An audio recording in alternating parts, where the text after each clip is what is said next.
కూర్చుంటా నాకబ్బా కూర్చో కూర్చో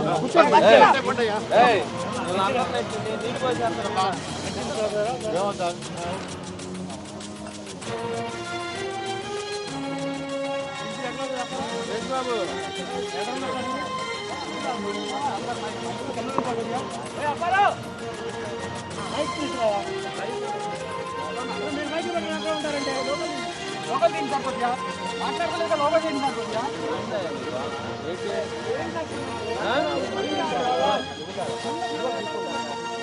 విజువల్ తీసుకుంటాం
వెనకరండి కెమెరా కెమెరా వాళ్ళు చూసుకుంటారు కనరా ఆయన ఎంపీ గారితో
ఎక్కడికి ఎవరున్నారా మీ దగ్గర అక్కడ?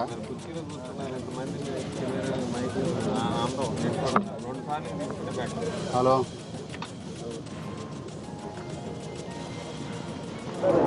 ఈ రోజున చంద్రబాబు గారు మీకోసం యాత్ర మన జిల్లాకు వస్తున్న సందర్భంగా మరి ఇక్కడ 1,00,000 మందితో ఆయన్ని అడ్డుకునేదానికి మరి 1,00,000 మందితో వస్తున్నారు చంద్రబాబు నాయుడు గారు.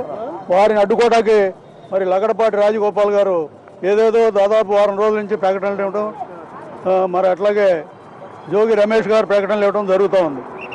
ఒక్క జోగి రమేష్ గారి గురించి చెప్పాలంటే జోగి రమేష్ గారు పెడన నియోజకవర్గంలో అక్కడ ప్రజానీకానికి ఏం చేశారనే దాంట్లో మనం ఒకసారి ఆలోచించాల్సిన అవసరం ఎంతైనా ఉంది. జోగి రమేష్ గారు ఇట్లాంటి ఆర్భాటాలు చేయడం తప్ప ప్రజల దగ్గరికి వెళ్ళి ప్రజల సమస్యలను కనుక్కోవటం కానీ దాదాపు ఏ రకమైన ఇది కూడా జోగి రమేష్ గారు చేయట్లా. అది అక్కడ ప్రజానీకానికి తెలుసు, మాకు తెలుసు అంతా కూడా. ఈ రోజున మరి తెలంగాణ వాళ్ళు అంత ఉధృతం చేస్తున్నారంటే ఆ రోజున ట్యాంక్ బండ మీద విగ్రహాలు పడగొట్టినప్పుడు మరి వీళ్ళందరూ ఏం చేశారని నేను సభాముఖంగా అడుగుతున్నా రాజగోపాల్ గారిని. మహనీయులు మరి ఎంతోమంది తెలంగాణ ప్రాంతం, రాయలసీమ ప్రాంతం అట్లాగే సీమాంధ్ర ప్రాంతానికి ఉన్న మహనీయులు విగ్రహాలన్నీ కూడా ఆ రోజున పడేశారు. ఆ రోజున పడేసినప్పుడు ఈ రోజు వరకు కూడా రాజగోపాల్ గారు దాని గురించి మాట్లాడకుండా ఇవాళ చంద్రబాబు నాయుడు గారు యాత్ర చేస్తా అంటే నువ్వు అడ్డుకుంటానని వస్తున్నావు.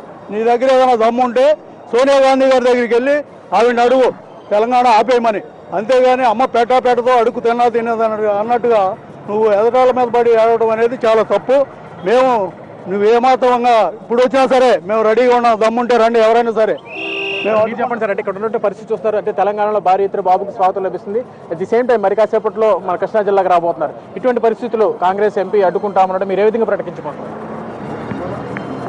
ఈరోజు మరి మన మాజీ ముఖ్యమంత్రి గారు చంద్రబాబు నాయుడు గారు మరి కృష్ణా జిల్లా మన పాదయాత్ర వస్తున్నా మీకోసం పాదయాత్ర సందర్భంగా మరి ఈ లగడపాటి లుచ్చా లగడపాటి ఏంటి ఈ లుచ్చా జోగి రమేష్ ఇటువంటి వాళ్ళందరూ కూడా కాంగ్రెస్ లో ఎందుకు పనికి రాకుండా పోయి ఈరోజు ఈ కనీసం ఈ రాష్ట్రం సమైక్యంగా ఉండాలని చెప్పి ఒక ఇదిలో పెట్టుకుని దాన్ని అడ్డం పెట్టుకుని కనీసం ప్రజల ముందుకు వెళ్తాకి ఇవాళ చంద్రబాబుని అడ్డుకుంటామని చెప్పి ప్రలోభాలు పలుకుతున్నారు. మేము మరి ముదినేపల్లి మండలం నుంచి కైకలూరు నియోజకవర్గం నుంచి మరి కనీసం ఒక 2000 మంది వచ్చాం. అలాగే అది నియోజకవర్గాల నుంచి కూడా 1,00,000 మంది దాకా ఇవాళ స్వాగతం పలకడానికి చంద్రబాబు నాయుడికి ఇవాళ స్వాగతం పలకడానికి వచ్చాం. మరి ఎక్కడ కూడా ఈ లగడపాటి కానీ వాళ్ళ అనుచరులు కానీ ఒక కాంగ్రెస్ కర్త కూడా ఎక్కడ మాకు కనపడతలా. వాళ్ళు ఏమాత్రం కనపడినా మేము ఊసిన ఉమ్ములో వాళ్ళు కొట్టుకుపోతారని చెప్పి మేము ప్రకటిస్తున్నాం. వాళ్ళకి రోజులు దగ్గర పడ్డాయి, ఎంతో కాలం లేదు, వాళ్ళు ఈ రోజు ఇక్కడికి వస్తే నాశనం అయిపోతారని కూడా మేము వాళ్ళకి హెచ్చరిక చేస్తున్నాం. అంటే ఇది ఇక్కడ ఉన్నటువంటి పరిస్థితి. దాదాపుగా తెలుగు మహిళలు కూడా పెద్ద ఎత్తున ఇక్కడ చేరుకుంటున్నారు. దాదాపుగా చంద్రబాబు నాయుడుకు భారీ స్వాగతం చెప్పేందుకు కూడా తెలుగు మహిళలు రెడీ అవుతున్నారు. అంటే ఇప్పుడు ఉన్నటువంటి పరిస్థితుల్లో మీరు చెప్పండి, జిల్లా తెలుగు మహిళా అధ్యక్షురాలుగా ఉన్నారు. ఇప్పుడు ఉన్నటువంటి పరిస్థితులు రాజగోపాల్ ఉన్నటువంటి పరిణామాలు మీరు ఏ విధంగా చూసుకుని భవిష్యత్ కార్యాచరణ మీద ఏ విధంగా ఉంది? తప్పకుండా అండి, ఇలాంటి పిచ్చి ప్రలాపనలు చేస్తే చంద్రబాబు నాయుడు గారిని అడ్డుకుంటామంటే తప్పకుండా తెలుగు మహిళలు బుద్ధి చెప్తారు. ఏదైతే ఈరోజు ఆయన ఇష్టం వచ్చినట్టు చంద్రబాబు గారిని అడ్డుకుంటామని చెప్పి మాట్లాడుతూ ఉన్నారో, ముందు అసలు ఆయన పరిస్థితి ఏంటో, ఆయన 9 సంవత్సరాలుగా ఎంపీ ఉండి ఏం చేశాడనేది, డెవలప్మెంట్ ఎంతవరకు వచ్చిందనేది ముందు తెలుసుకోవాలి. అలా కాకుండా ఈరోజు వచ్చి నేను చంద్రబాబు నాయుడిని అడ్డుకుంటాము, ఒంటికాళ్ళ సిద్ధాంతం అని చెప్తున్నాడు. నువ్వు 9 ఏళ్ళు అధికారం ఉండి నీ చేతనైతే మీ సోనియా గాంధీతో ఒప్పించాలి, లేకపోతే నువ్వేం క్లారిటీ తీసుకుంటావో తీసుకురాకుండా కేవలం రాజకీయ జిమ్మిక్కుల కోసం ఈరోజు పొలిటికల్గా ప్లే చేసి కేవలం మీడియాలో పబ్లిసిటీ కోసం ఈరోజు ఆయన చేస్తున్నారు తప్ప ప్రజలందరూ తిట్టుకుంటా ఉన్నారు. ఈరోజు ఎవ్వరు కూడా ఈయన చేసే పరిస్థితి రాజగోపాల్ రాజకీయంగా ఒక స్టంట్ కోసం చేస్తున్నారని చెప్పి అంటూ ఉన్నారు తప్ప ఇదేదో మంచి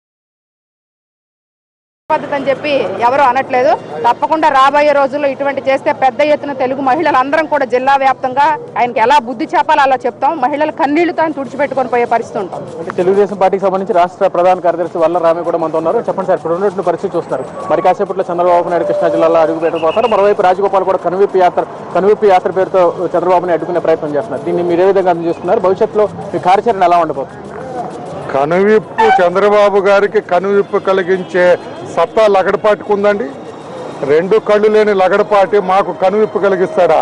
అతని రాజకీయ పరిణితి అంతా, అతని రాజకీయ చరిత్ర అంతా, పార్లమెంటు సభ్యుడిగా 9 సంవత్సరాల నుంచి విజయవాడ పార్లమెంటరీ నియోజకవర్గాన్ని ప్రాతినిధ్యం వహిస్తూ ఒక్క ప్రశ్న కూడా అభివృద్ధి గురించి పార్లమెంటులో అడగని ఈ పనికిరాని పార్లమెంటు సభ్యుడు చంద్రబాబు గారిని అడ్డుకుంటారా? మేము రాత్రి నుంచే ముఖ్యమంత్రికి తెలియజేస్తున్నాం. మా కార్యకర్తలందరినీ రెచ్చగొట్టాడు అతను. అందరూ ఛార్జ్ అయి ఉన్నారు మా కార్యకర్తలందరూ కూడా. లగడపాటి మా బాబు గారి పాదయాత్ర ప్రదేశంలో ఎక్కడ కనిపించినా జరగబోయే విపరీత పరిణామాలకి రాష్ట్ర ముఖ్యమంత్రి బాధ్యత వహించాలి. మా కార్యకర్తలను కంట్రోల్ చేసే శక్తి మాకు కనిపించడం లేదు. అతను రెచ్చగొట్టినందుకు మా కార్యకర్తలందరూ కూడా లగడపాటి ఎప్పుడు వస్తారని ఎదురు చూస్తున్నారు. విపరీత పరిస్థితులు జరగకుండా లగడపాటిని కంట్రోల్ చేయమని రాష్ట్ర ముఖ్యమంత్రికి తెలియజేస్తున్నాం. పొరపాటున లగడపాటి రాజగోపాల్ చంద్రబాబు గారి పాదయాత్ర ఆపటానికి కానీ కనివిప్పో బట్టలు ఇప్పో ఏ కార్యక్రమం అతను చేసుకోమనండి, మాకు అభ్యంతరం లేదు. ఈ ప్రాంతంలో కనపడితే జరగబోయే విపరీత పరిస్థితులకి రాష్ట్ర ముఖ్యమంత్రి బాధ్యత వహించాలి. ముఖ్యమంత్రి ఆడిస్తున్న నాటకం ఇది. లగడపాటి రాజగోపాల్కి నీ తెలివితేటలు లేవు, ఇంత అవకాశం లేదు. మేము ఈ రోజున అతను ఎక్కడున్నాడో చెప్పమండి, అతని దగ్గరకు వస్తాం. సోనియా గాంధీ స్టాండ్ ఏమిటో అడుగుతాం, చెప్పమనండి. వాళ్ళ పార్టీ అధినేత్రి స్టాండ్ ఏమిటి? సమైక్యాంధ్ర ఉంచుతుందా? రాష్ట్రాన్ని విభజిస్తుందా? ఆమె దగ్గర తెలుసుకోకుండా, చంద్రబాబు దగ్గర ఏంటి వాళ్ళ అమ్మ దగ్గర తెలుసుకోకుండా మా అయ్య చుట్టూ తిరిగితే అతనికి ఉపయోగం ఏంటో మీరైనా తెలియచేయండి. అవగాహనతో వ్యవహరించమండి, కాస్త బుర్ర పెట్టి ఆలోచించమనండి. తెలుగుదేశం పార్టీకి సంబంధించి చూసుకుంటే తెలుగు జాతి ఆత్మాభిమానం, తెలుగు జాతి గౌరవం మీద ఏర్పడినటువంటి పార్టీ ఇప్పుడు సమైక్యవాదానికి కాకుండా రాష్ట్ర విభజనకి మొగ్గు చూపుతున్నటువంటి పరిస్థితులు. సీమాంధ్రలో పార్టీ నాయకుల పరిస్థితి ఎలా ఉండబోతుంది? సీమాంధ్రలో పార్టీ పరిస్థితి ఎలా ఉంటుంది? పార్టీ ఒక స్టాండ్ తీసుకున్నది 2008లో మేము స్టాండ్ తీసుకున్నాం. అప్పుడు ఏమి గడ్డి పీకుతున్నారు వీళ్ళందరూ? 2008లో మేము ప్రణబ్ ముఖర్జీ కమిటీకి మేము కలవటం, మరి ఈ జిల్లాకు వస్తున్నందుకు ఆనందంగా ఉంది. సార్, కాంగ్రెస్ వాళ్ళు అడ్డుకుంటామని చెప్పి కొన్ని ప్రకటనలు చేస్తున్నారు, దీని గురించి మీరు ఏమంటారు? ఏదైనా సరే ప్రజల ఆమోదయోగ్యంతో ఏ ఉద్యమైనా నడవాలి.